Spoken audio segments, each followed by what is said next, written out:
in soil enter the bloodstream. On Wednesday, a 7-year-old child from our region was transferred from the Lismore-based hospital to the Lady Salento Children's Hospital in Brisbane in a critical condition. Dr Chris Ingall is a Lismore paediatrician. I spoke to him earlier this morning and I began by asking if he remembers a time when tetanus was much more prevalent. Look, I'm moderately old, but I'm not that old. But I have seen a number of cases of tetanus, mainly when I was working overseas.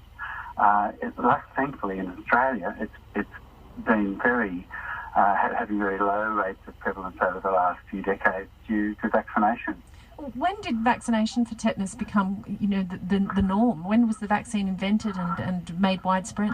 The vaccines have been around since the early 1900s, and so we've had, a full decade to get to know that vaccines, the early work, the observations of Pasteur and Lister, we owe them such a great debt, and the vaccines have just transformed so many children's lives. It was also called lockjaw. What is it about tetanus, that does to the body? Well, it's a bacteria, and like